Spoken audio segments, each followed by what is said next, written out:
the whole trick with teaching people anything is always set the level just above their competence level. So that's the same with language. It's the same with pretty much anything. And it's the same with radical politics. So just push it. And this is what the left does all the time. That's how I got into streaming. Well, I felt like I was in over my head at first. Well, I mean, I still do, to be honest. Don't be ridiculous, Jared. You know, you're one of the cracks of this community. No, trust me. Sometimes I feel like I don't know what I'm doing. And anyway, that's basically the story, and that's what I do. So I red pilled my daughter and quite a lot of people. There was a beautiful moment actually where quite a right-wing woman looked at me after one of my diatribes, which my daughter was groaning at, and she said this in Spanish. She said, "Simon, you love England, you love Catalonia, you love Spain. You're a good man." And it's one of those things where you know the message. It isn't a message of hate. It's because a lot of the time I'm talking about what we've got, why it's worth defending, why I love it, why am I here? I often say to them, look, I love this place as much as you do because I've made a positive choice to come from a country where I love and live here. I'm just as motivated as you for it not to be destroyed because I've made a conscious choice that I love it and I've fallen in love with it in the process. And these are the kind of conversations we have, and they all very, very easily lead in to red pilling moments. Does your daughter watch what you do? Might she be watching this stream ever? I doubt it. I tell her, she asks me, how long's the show? And when I say an hour and a half, 2 hours, she said, "Daddy, you must be joking. I'm not going to watch that." I think she did. Well, tell her we make 10-minute clips too. Okay, I'll send her some of those. I might send her this because I've not told her story live before, so she might be quite pleased to hear this. Well, it's a heartening story, and there's definitely lessons there, and we'll now expand it a little more. So you've talked also about how movement in our direction is inevitable. You feel in the larger societal scale it's inevitable. And you want to welcome people in, and we're all for that. But there's that tricky business of making sure that we don't blind ourselves to infiltrators and bad actors as well. So what's your current thinking, especially seeing how Patriotic Alternative is developing? And Jason mentioned at the beginning you were a live speaker, albeit via satellite, for the last one in March. What are your thoughts about where this is going, how we can outreach to the middle normal people out there? We know that there are crazy anti-whites that aren't worth reaching, but I'm with you. I do believe there's a big meaty part of middle populace that we can get a lot of those people to our thinking. How do we do that? But also, how do we make sure there's no infiltrators or we minimize that risk? Well, I think there's two things. That's one, not everybody, when you red pill people, the majority aren't going to get involved in a political organization. You have to be very careful of the people that want to become activists. But really, the majority of our job is to develop a groundswell of support. So we actually only have to worry about relatively small numbers. I think the red pill process, I mean, just looking at the normie groups in England, I would say the default left is like me, who were brought up quite well educated, kind of lefty liberal family, a good school where they taught you that revolution is good and the left, the revolution is always the heroes and the leftists are the good guys. And, Marx was great and Lenin was great and Trotsky was great and all Che Guevara, and everybody's got a poster of Che Guevara on the dorm room. I love that they have shirts. They have the Che shirts, and these guys. I actually have a shirt that says "You don't know jack about Che" on my side. Well, exactly. It's so tipped off at those Che shirts, and it's just a trend, and people have. Yeah, but it's a trend that has been going on since I was at university, and that was in the late 70s, early 80s, right. And so there's the default lefties. Then there's the kind of conservative types who and these people are mostly centrists, but they can see the world changing around them, and they can see that the Conservative Party really has gone in for globo homo, and they don't like it. Another thing I was talking about in my speech at the PA conference is I maintain friendship on Facebook. I keep Facebook for relatively not much political activism. It's kind of more friendship. And I'm very gently on Facebook. I maintain contact with lots of people. But the Conservatives and the Civ Nats are very annoyed about drag queen story hour and the police driving around in rainbow cars, and they can see who's committing the knife crimes, and they know about the rape gangs. It's all around them. And the Civ Nats as well. So there's the lefty liberals like me, Conservatives and Civ Nats who have quite a conservative mindset, which is being betrayed by their own party. And then you've got the white working class, and the big victory of the white working class. And you're one of the questions you sent me that we're going to discuss is the kind of identitarian aspect. There definitely is an identitarian aspect. The white working class feel that there are Labour voters. Grandad voted Labour. We've always been Labour. I come from a family, you come from a family of manual workers or transport workers or miners, and yeah, the solid blue colour Labour vote, and it's part of your identity. And in the last election, this has been broken.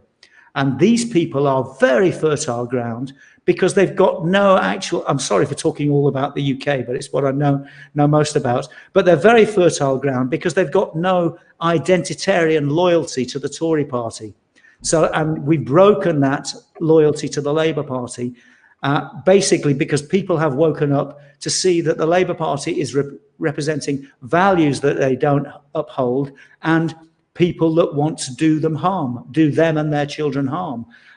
This is the sea change that's happened in Britain. So I think a moderate, Mark's got it totally right, a well-dressed, erudite, non-extreme nationalist party like Patriot Alternative has got lots and lots of fertile ground out there. And let's repeat the four groups: default lefties, traditional conservatives, Civ Nats who would have voted for Brexit, and the white working class. That's a lot of people. We've got a lot of the white population. You've got the champagne socialists and the kind of left-wing zealots who are not worth bothering about, but that's a heck of a lot of people, and I think we can bring them over. First of all, you don't have to apologize about talking about the UK on our show. Right.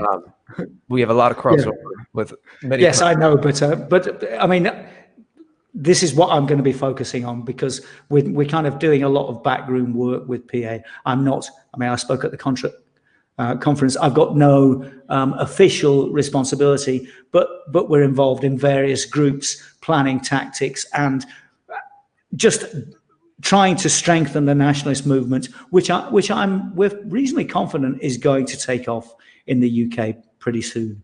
Yeah, we love hearing about it. And anyone listening, there's lessons here for all of us around the world. I want to go a level deeper into that onion. When you were talking about the identitarian aspect of voting a particular way, in this case, Labour, the generally left party in the UK, when you began speaking about it a moment ago, you're talking about my grandfather voted this way, and kind of just like a family tradition, and or this idea that they looked out for the working class. I want to hear more about like the spiritual default leftist, kind of like where you were when you were younger, or your daughter. I can relate to this a little bit myself. I never called myself a leftist, but I know the milieu that you're talking about and just the assumptions that shape this social milieu. Since you know that terrain, how do you think it is? Again, we're not talking about the crazy, rabid anti-whites, but for the person who just, maybe they're not super ideological, they're not super political, but it's what they know. For them, educated people, of course, aren't bigots. Educated people, moral, high character people are open-minded. We travel. We know how to interface with other cultures. We're more enlightened.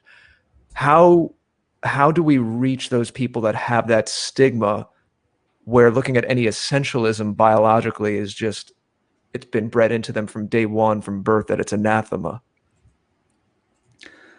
Okay, the essentialism, that's a later stage. In fact, I'm on Facebook today. I'm having a long conversation with a friend of mine who I used to play in bands with many years ago, and he's stayed in exactly the same place, and I've moved. And I put up a post about, have you seen the dreadful case of the little girl? Remember this name? Emily Jones. Oh, yes. Emily Jones. We need to remember that name.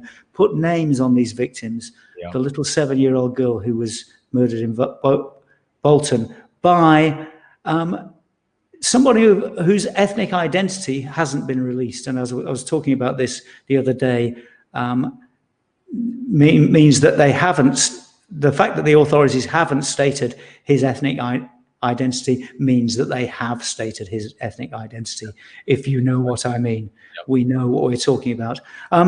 But yeah, so I was discussing this and with this friend of mine, and he's talked about xenophobia, and I haven't actually told him that you really think I care about these insults. But no, we've gone very, very quickly into this is the fault of immigration, which is a globalist project and is funded by neoliberalism. Now, he's a left-wing hippie.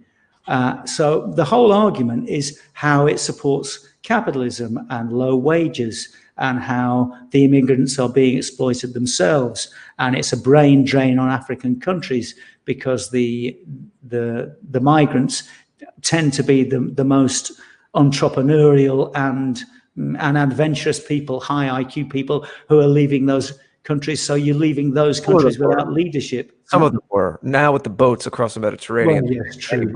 But yeah. But okay, I mean, this is the argument I'm making. Sure. And yeah, so why is it that multinationals support globalization and immigration? Think about it. And I'm just continually saying, he posted a video of a very, very traitorous black guy here in Catalonia talking about peace and love and learning from other cultures. And I just had to point out with it, but this video is sponsored by a bank.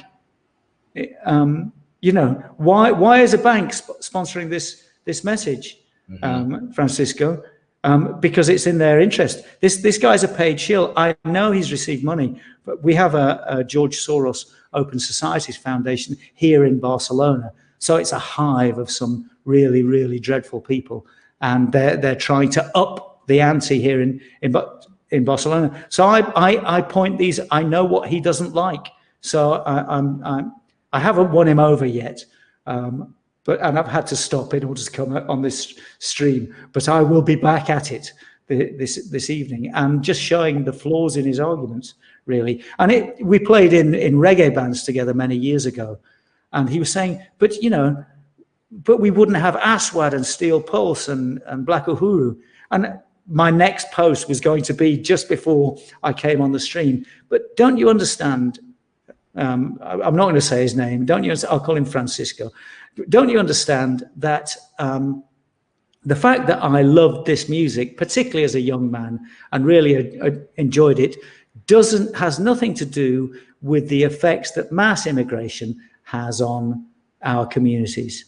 It's had a dreadful effect on Britain, and it will have an effect on Catalonia. And another thing I say to them quite frequently, very ominously, I say, I am a visitor from your future. Listen to me. Because I know what's happened.